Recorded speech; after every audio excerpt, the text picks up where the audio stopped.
After a year of economic volatility up and down and getting a few curveballs from tariffs and a few other things, we ended the year well.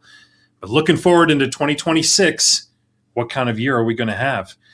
Well, today we're going to hear from at least one economist that's a little bit optimistic. Let me grab Walt. We'll dive right in.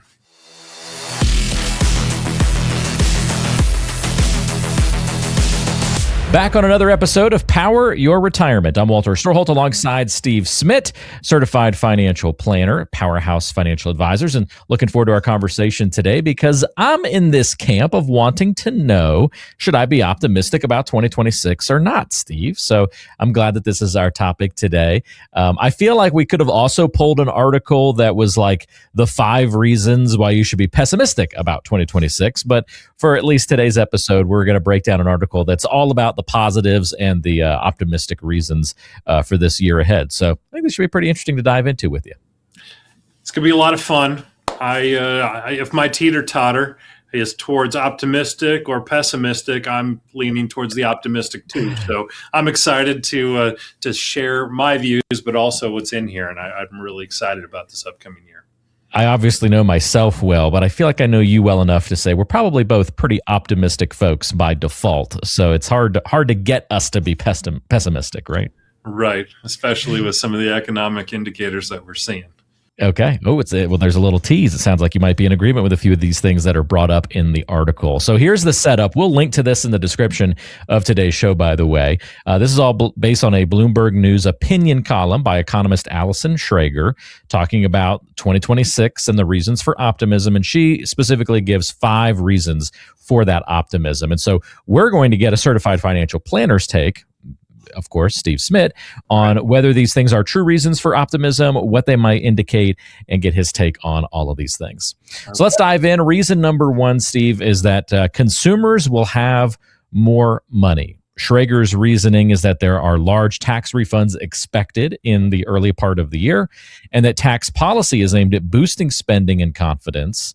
So I'm curious from your standpoint, 1, do you kind of agree with that assessment that that's what's going to take place? And what does that kind of influx of cash to so many people in the country kind of tell you about the tea leaves? And how does that impact people like your clients typically? Sure. A large part of the economy is consumer spending. So, of course, if consumers are feeling like they have more money or they actually have more money, that's a good omen for the economy, for just basic information there.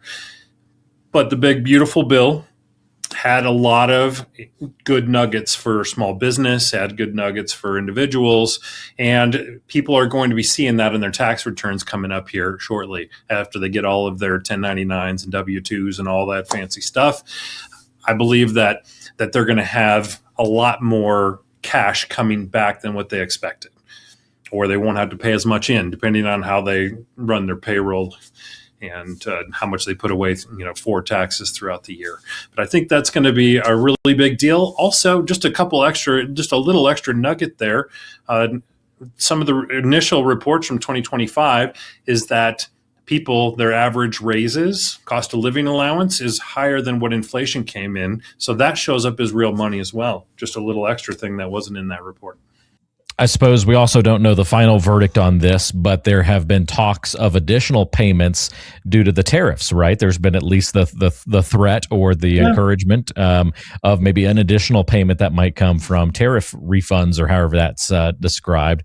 Yeah. If those came down the pike at the same time or in conjunction with some of these tax returns, we're almost getting to COVID levels of people getting cash in their hands, cash payments all of a sudden. Yes, military, some payments there, but also out of that fund, but also some, they're calling them dividends. I don't know if that would be an appropriate term, but everybody knows what that is. Whatever the marketing behind their release will be. Right.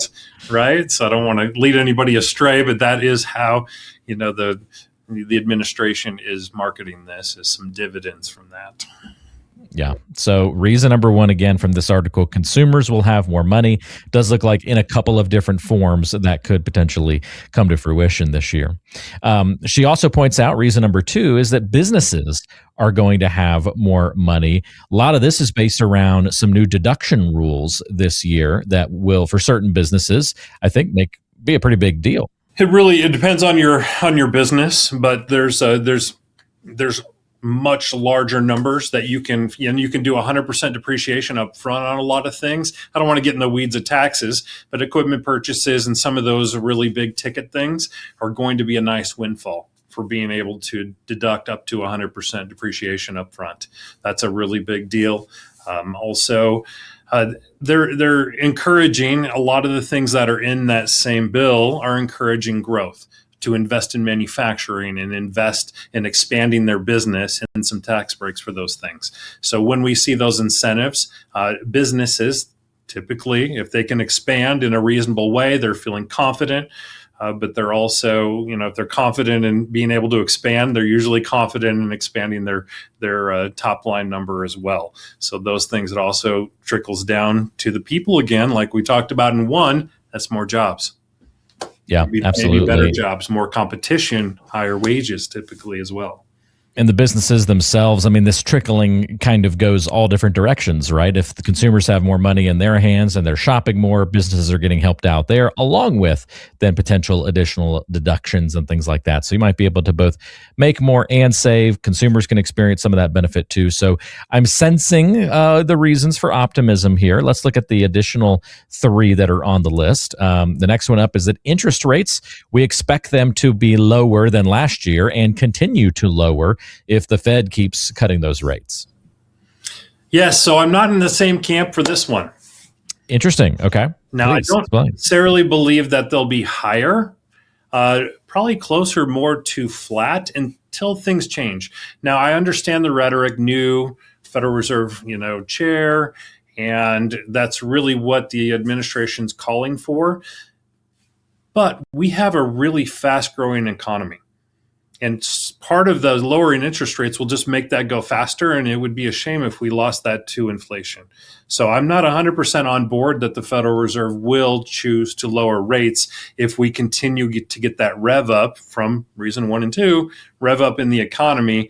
Typically, it would be not as common to see lowering rates while your economy is going into that 4, 5, and 6% growth for sure. So almost a double-edged sword, almost too much of a good thing potentially is kind of what you're sensing there. Yeah, I would hate to have the economy start to heat up and lose it to inflation, have that inflation number come back up. So I'm not 100% into that. If I was just watching CNBC and Fox Business, whichever one you prefer, I would say yes, that's a likely outcome from the rhetoric. But when I look at the actual economy, I'm not so sure.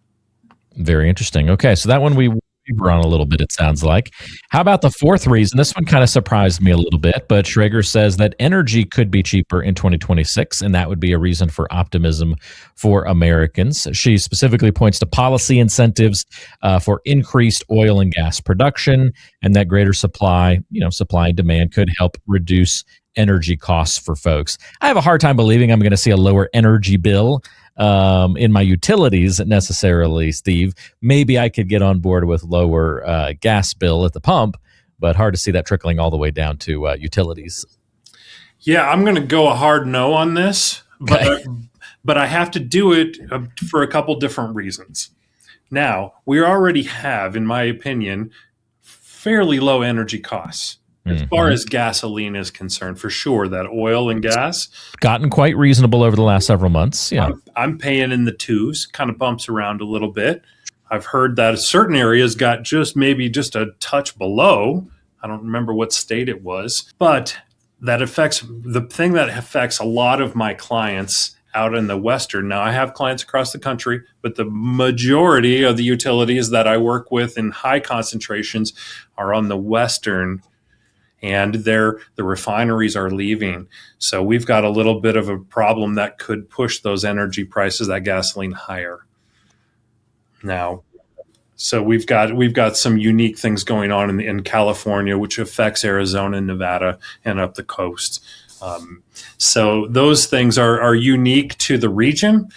So if you're in that region, I would say don't expect it. If you're outside of that region, I would say probably drill, baby, drill mentality, and coupled with new Venezuelan oil coming in, I would say pretty likely if you live in Texas or Florida or anywhere in the Midwest, you're probably going to be seeing some favorable pricing coming your way. your way. So maybe we're, depends. Yeah, that one's just hard to be optimistic about, though. If this is an episode about optimism, I feel like that's a hard one to be optimistic about, because we know in any political climate, one change in one country, that's an oil producer, could have big impacts on our prices.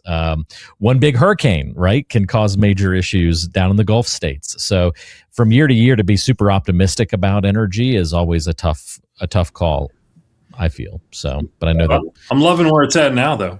Yeah. Can we lock that in? Can we, I would be comfortable locking that in, right? Like, yes, get a big old barrel of gas in your backyard or something. I'd be okay living with gas prices at 2. We'll just call it 2 flat for the rest of your life. Would you take that trade? I would, definitely. Yeah, absolutely. For sure. All right. Last but not least, reason number 5 from Allison here is that more certainty exists around tariffs. So even if new tariffs come up, even if new discussions occur, she's kind of arguing here that at least all of that uncertainty and the unknown and the newness of it and the delivery and the announcement process, a lot of that's taken out of the market now. It would just be more specifically about the numbers, or maybe it's just noise in the mix of all the other tariffs that came out last year. And that should create reason for optimistic for folks, because that certainty exists. And when we take out uncertainty from the markets, that's a good thing. Well, I'm on board with this one with one caveat. So I'm on board because, yes, people understand tariffs. They know that they didn't, tank everything. They didn't tank all the markets. They just did from fear initially. But in the end, it was actually a negotiation chip to really increase our economy here. And as a result, had other countries start to invest in their economy. So not only do I see a windfall from these tariffs and how they were used in our country, but I see it globally as well, is really just got the motor running. Like some are putting new manufacturing from maybe they were importing before. Now it's harder to do. They're putting a manufacturing facility. We've seen that in the news for the last 9 months. So that's all coming, and that's all bullish. Now, the one caveat, which I don't think would necessarily ruin it, but we do have that Supreme Court decision coming in, whether it was allowed or not. So that could put a damper on it. But I don't think it actually does something horrible, because in the end, the tariffs were really used for a negotiating chip to bolster business. And it's caught fire across the globe. I think it will remain a good thing, even if it has to morph into something plan B-ish. I have no idea what that is. But I'm really optimistic about the certainty around tariffs. Great breakdown on all of those things, Steve. So let's circle back to kind of the opening part of the conversation. This economist obviously has a lot of optimism about 2026. Do you, in summary, and should your clients feel optimistic? So I'm very optimistic about 2026 as a whole. I think that anytime that you put a year in of hard work and training, meaning that was the tariffs, we had to get through that. We put some good legislation through, like we talked about in the beginning, for businesses, for consumers. When we put a lot of the hard work in to create a really good economic engine in 2026. So we could always mess it up. Don't get me wrong. This is not any kind of guarantees. Don't go out and buy, something really risky, because Steve said that's not what I'm saying.